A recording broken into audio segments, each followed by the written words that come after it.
The building permit taped inside the storefront window had a name on it, and the name was not mine. I stood on the sidewalk of Alder Creek's town square on a Tuesday morning in October, coffee going cold in my hand, and read it 4 times. Pruitt, retail renovation, Unit A. I'd been 3 days away from signing a lease on that space. 3 days. I remember my reflection in the dusty glass, an old electrician in a canvas jacket, standing very still, and behind my reflection, the whole square reflected backwards. Like the town itself had turned around to see what I do. To understand what that name cost me, you have to go back 11 months, to the coldest week of February, and a shoebox I found on the top shelf of my wife's closet. My name is Ray Mercer. I'm 61, retired out of the Electricians Union in Cleveland, and I moved down to Alder Creek, Ohio with my wife Dell because she said small towns keep better hours. Dell died 2 Novembers ago. Brain aneurysm. She was making tea, and then she was on the kitchen floor. And 40 minutes later a doctor half my age was telling me there had been nothing anyone could do. People say sudden is a mercy. Those people have never stood in a kitchen holding a kettle that's still warm. The box I found that February was an old recipe card box, painted blue, and on a strip of masking tape across the lid, in Dell's handwriting, it said the Bluefinch. Inside were maybe 80 index cards. Pie recipes on some, but the rest were plans. A sketch of a counter with 6 stools. A shelf layout, fiction alphabetical, cookbooks by the window. A card that just said used books smell like rain, don't let anyone talk you out of it. My wife had been designing a bookshop cafe, card by card, for years, and she'd never told me, probably because she knew I'd say the smart, careful, useless thing. The math, Dell. The overhead, Dell. I sat at the kitchen table under the light fixture I'd wired for her our first week in that house, and I read every card, and somewhere around the one that said Ray does the wiring. Obviously, I started talking to her out loud. I told her okay. I told her I'd build it. The building I wanted sat on the corner of the square, owned by Marjorie Voss, a widow in her 80s who'd been renting it out since her husband ran a hardware store there in the 70s. It had 2 units, the big one, Unit A, with the tall windows facing the square, and a little corner unit tucked beside it, barely 600 square feet, that most people walked past without seeing. Marjorie and I did business the old way.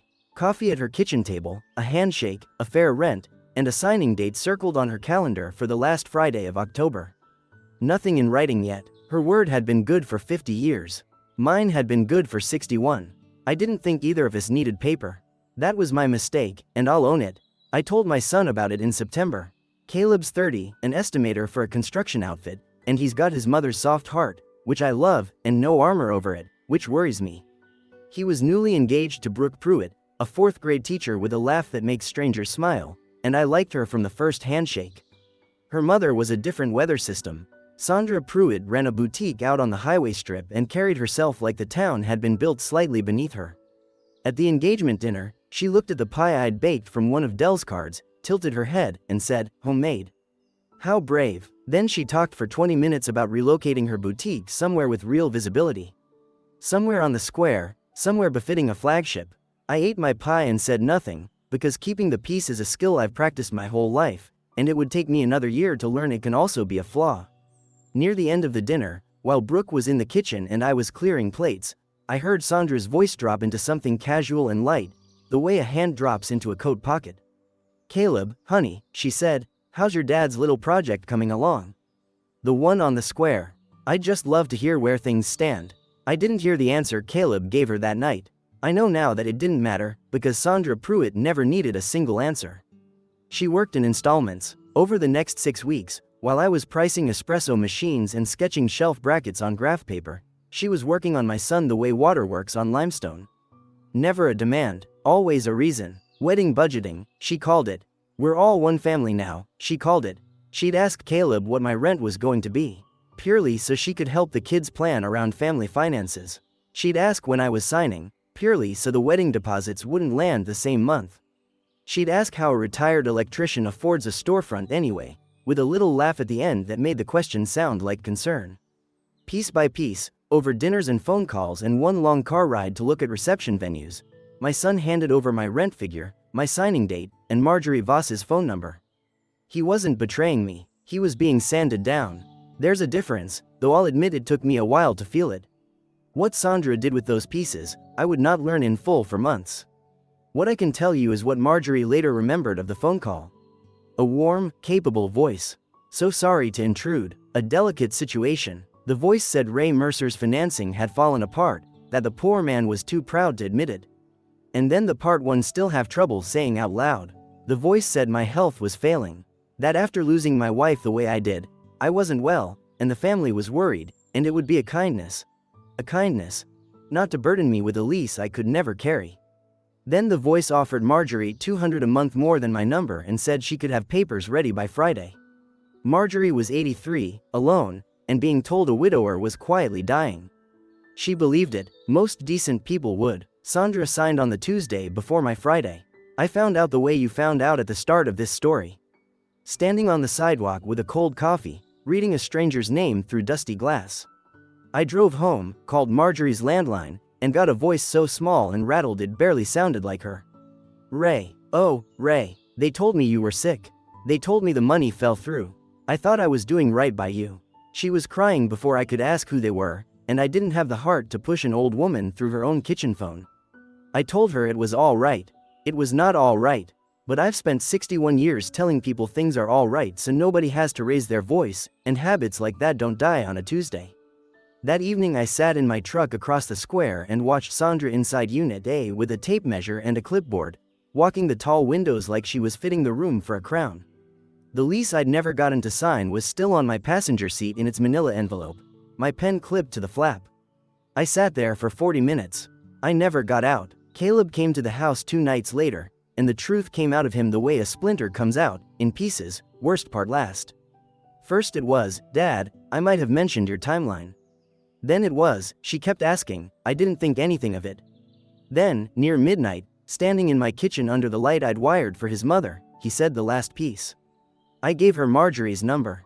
She said she wanted to send flowers for helping our family. He looked at the floor when he said it. He looked exactly like he did at 9 years old, confessing to the broken garage window a week after I'd already found the baseball. Brooke was with him. She hadn't known, I believed that instantly, but when Caleb finished, she didn't defend her mother. She went quiet, not embarrassed quiet, the other kind, the kind where someone is placing a new fact on top of a lifetime of old ones and watching them all line up. Before they left, she told me one thing, almost as an apology. Her mother had been bragging at the boutique that her new lease was airtight. That she'd had it drawn so the landlord couldn't touch her.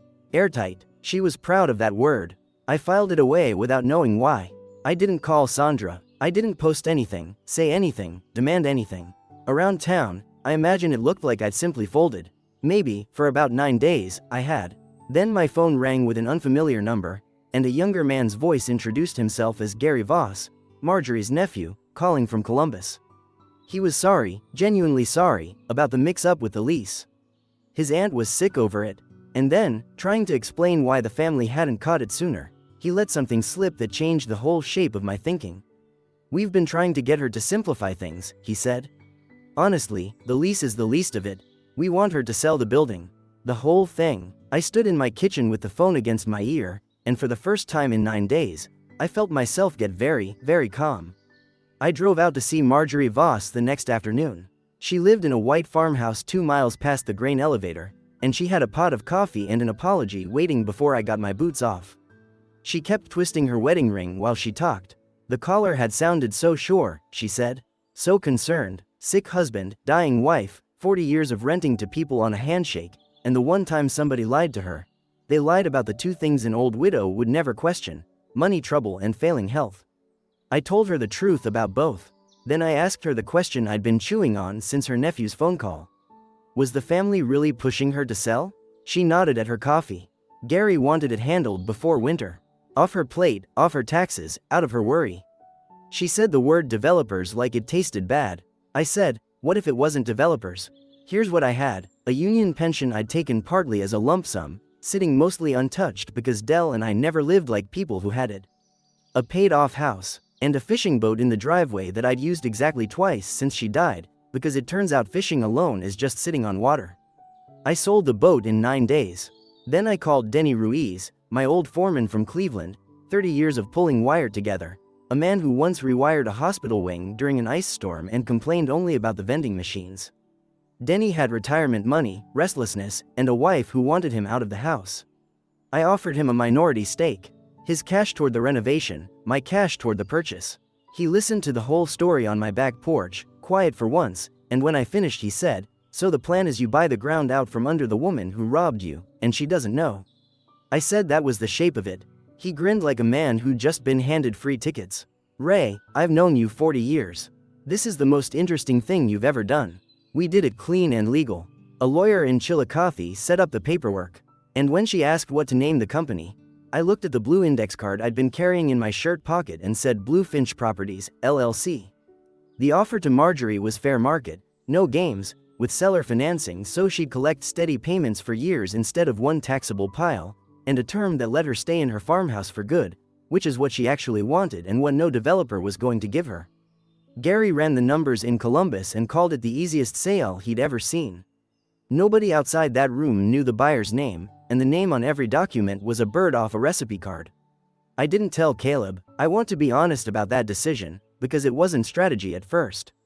It was hurt. He'd handed my life to that woman one polite question at a time, and some part of me wasn't ready to hand him anything back. I told myself it was protection, that what he didn't know he couldn't leak. There was truth in that. There was also a father keeping a door shut, and I'd pay for it later. While the paperwork crawled through title searches, Sandra Pruitt threw herself a moving in celebration.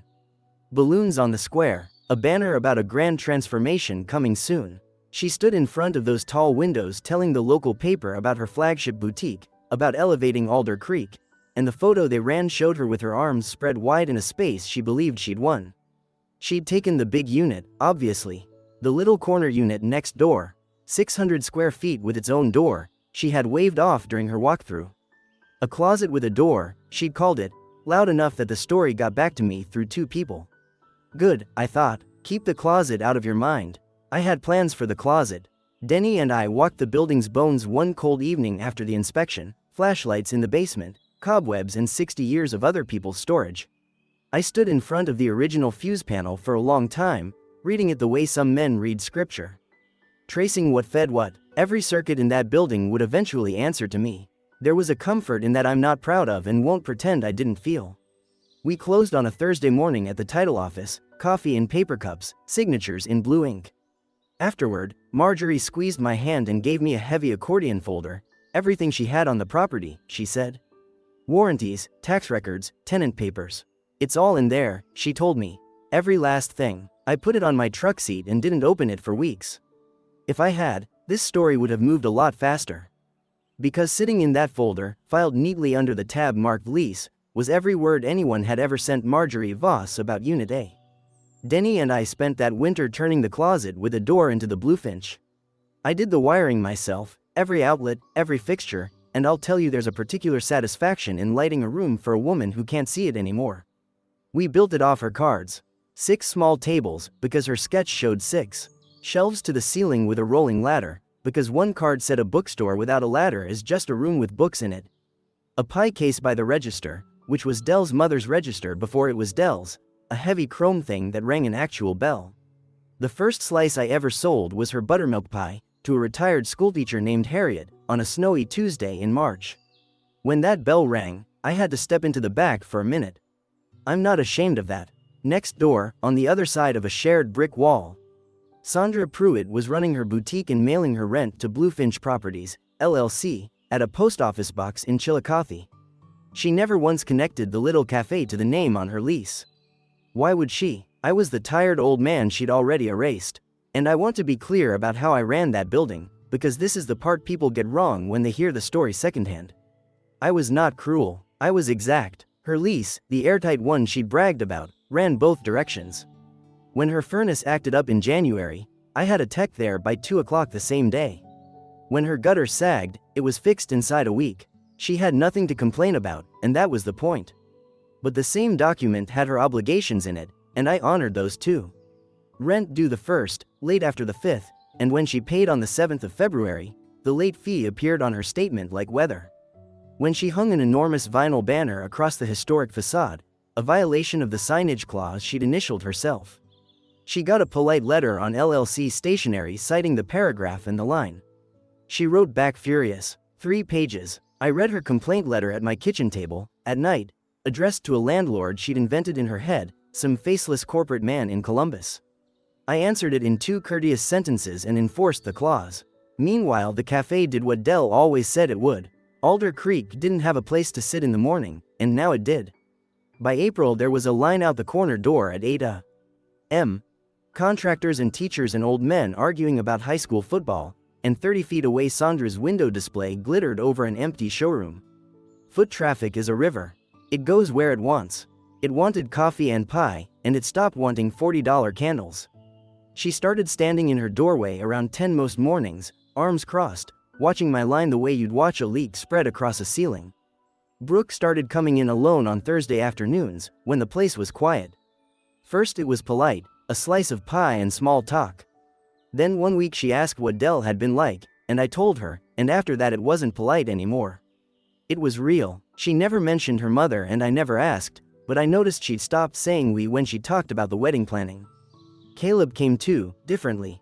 He showed up one Sunday with drop cloths and a roller and painted my entire ceiling without being asked, and when I tried to thank him, he just said the corners needed a second coat and kept working. Some apologies come in words. My son's came in eggshell white. I nearly got caught once. An HVAC contractor doing warranty work on the building left his clipboard on Sandra's counter, work order on top, and the billing line read Bluefinch Properties, with my name and cell number under authorized contact. Brooke told me later that her mother picked that clipboard up to move it, phone in her other hand, mid-argument with a supplier, and set it down without her eyes ever landing on the page. That's how close it was. One glance. Then came the evening in early May. The shared wall between our units is old brick, but there's a spot near my back sink where the sound carries, and I'd learned Sandra's phone voice without ever meaning to. That night it was different. Lower, no performance in it at all. I caught it in pieces while I washed dishes. The franchise people, updated financials by the 30th. I can get it together, I just need, and then a long silence, and then her voice again. Smaller than I'd ever heard it. Please. I stood there with my hands in the dishwater, listening to the empire crack through the wall, and I realized I didn't feel like celebrating. I felt like a man watching a storm come in, knowing exactly whose roof it was headed for. That overheard phone call is what finally made me open Marjorie's accordion folder. It had been sitting in my back office for weeks, under a stack of book donations, and some part of me had been avoiding it the way you avoid a drawer you know has old photographs in it. That night, after closing, I made a pot of coffee, sat at Dell's corner table under the one lamp I leave on, and started sorting. Warranties, tax bills, a furnace manual from 1988, and then a tab, in Marjorie's careful cursive, marked lease. The email was 3 paragraphs. Printed out, dated last October, sent from Sandra Pruitt to Gary Voss, subject line, a sensitive matter regarding the Square property. I read it once fast, then once slowly, then a third time out loud, alone in my own cafe at 2 in the morning. She'd put it in writing. All of it, that my financing had, in her words, quietly collapsed. That the family had been covering for me. And then the paragraph I still know by heart, the one where she wrote that since losing his wife, Ray's health has declined more than he'll admit, and burdening him with a commercial lease would honestly be cruel. She'd signed it, with care, Sandra. With care. She took the worst night of my life, the kettle on the floor, the doctor in the hallway, and she sharpened it into a tool to pry a storefront out of an old woman's hands. I want to tell you I stayed calm the way I'd stayed calm through everything else. I didn't. I stood up so fast the chair went over, and I stood there in the dark with that paper shaking in my hand, and for about a minute I understood every man who's ever put a fist through drywall. Then I set the page down on the table, picked up the chair, and sat back down. Because here's what that email actually was, underneath the insult. It was proof. A lawyer would call it interference, and a lawyer I talked to that same week confirmed I likely had a case worth pursuing. I thought about it for 2 days.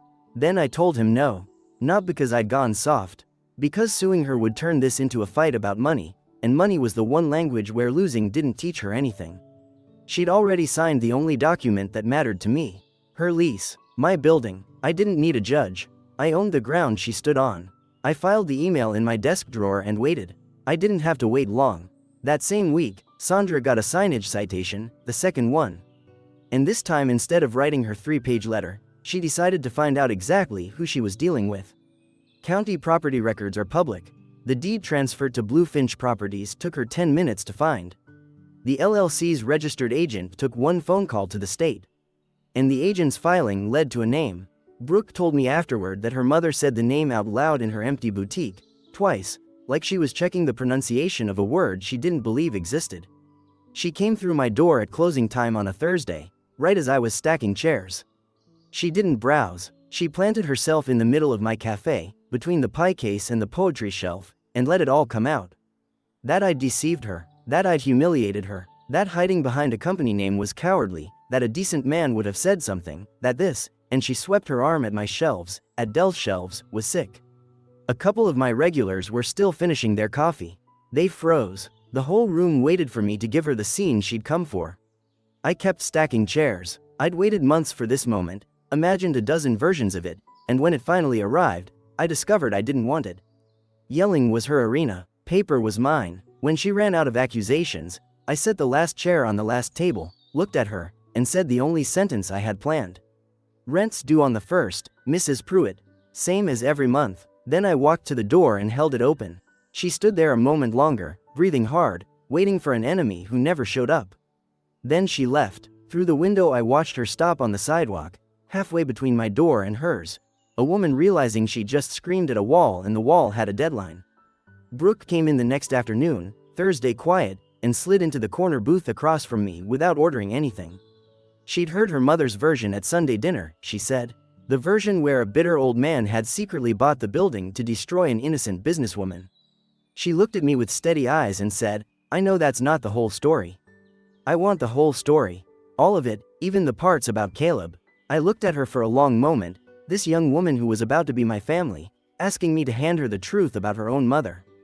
Then I went to the back office, opened the desk drawer, came back, and slid the email across the table.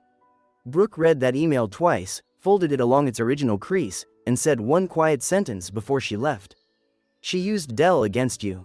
Not a question, a verdict. The lender's answer came 2 weeks later. Denied. I never saw the letter, but I didn't need to. The franchise signage mock-ups came down off her back wall, and the rent stopped coming entirely. 30 days behind became 60. And Sandra Pruitt, cornered, did what cornered charmers do. She changed the story. Around town it started small, a comment at the salon, a remark at the church rummage sale. Ray Mercer had bought that building in secret specifically to destroy her. He was raising costs, refusing repairs, squeezing a struggling woman out of spite. By the time it hit the Alder Creek Community Facebook page, I'd become a vindictive slumlord picking on a beloved local businesswoman. And here's the truth, it worked, for a while. Regulars I'd served every morning for a year started nodding at me a little cooler. A women's book club moved their Tuesday meeting somewhere else. One review online called my cafe a front for a property scheme. Denny wanted to answer it. "Post the facts," he said. "Post the email." I wouldn't. Fighting a gossip war with Sandra was like wrestling in mud with someone who lived there. So I held my tongue, the way I've held it all my life, except this time it wasn't hiding. It was aim. Caleb didn't hold his. On a packed Saturday morning, some guy at the counter repeated the slumlord line to his buddy, loud enough for the room. My son set down his coffee, stood up, and said his piece to 40 people at once. That the story going around was backwards. That the woman telling it had stolen this man's lease with a lie about his health and his money. And then, voice shaking but steady enough, the part that cost him. "I know because I'm the one who gave her the information. He's my father. I handed her the key and she robbed him with it." You could hear the espresso machine hiss and nothing else. Brooke was standing by the pastry case when he said it. He turned and said it again, directly to her, the whole confession, every piece, the version he'd never given her straight. I watched my son choose the hard truth in front of the town that would repeat it, and whatever that leak had cost me, he paid it back in that minute with interest. Brooke drove to her mother's house that night with the email in her purse. I got the account from Caleb later. She laid the printout on Sandra's kitchen counter, the counter she grew up doing homework on, and gave her mother a door with only 2 ways through it. Tell the truth, to Marjorie, to the town, to everyone. Or plan on watching the wedding photos on someone's phone, because she would not be walked down any aisle by a woman running a smear campaign against her father-in-law. Sandra, I'm told, went to pieces about betrayal and blood and everything she'd sacrificed. Brooke picked her purse back up and said the date was October 10th, with her or without her. Meanwhile, I did the one thing the lease required of me. 60 days delinquent triggered a formal cure or quit notice, 15 days to pay the arrears or surrender the unit. No editorializing, no extra sentence. Just the clause and the numbers, on Bluefinch letterhead, delivered by certified mail and, as her own airtight lease demanded, posted on the premises. Denny taped it inside her front door at eye level, dead center between two gold vinyl decals that said Style and Grace. I want to be honest about how that felt. It didn't feel like victory. It felt like watching a wall you wired come up to load. She'd drafted that lease to be a fortress no landlord could breach. Nobody ever told her a fortress locks from both sides. 3 days after the notice went up, an email arrived in the Bluefinch Properties inbox. Formal, careful, no venom, which told me a lawyer or a sleepless night had gotten to her first. Mrs. Sandra Pruitt requesting a meeting with ownership to discuss restructuring the tenancy. She still couldn't bring herself to type my name. I let it sit for 1 full day, mostly to prove to myself I could. Then I replied with 2 sentences. I'd meet her at the Bluefinch, 7 a.m., Thursday, before opening. And I told her which table. The corner one, under the lamp, the one with the little brass plaque I'd screwed into the wood the week we opened. The plaque says Dell's seat. I wanted her reading those 2 words the whole time we talked. She arrived at 7 sharp, dressed like she was closing a deal instead of losing one. I had coffee poured for both of us. She started with charm, complimenting the shelves, saying she'd always admired what I'd done with the little space. Isn't it funny how things work out? When that got nothing, she moved to victimhood. The economy, the lender, a woman alone trying to build something in a town that never appreciated her. And when that got nothing either, the 3rd act arrived on schedule. Perhaps her attorney should look at how this whole tenancy had been handled, hidden ownership, conflicts of interest. People would be very interested to hear.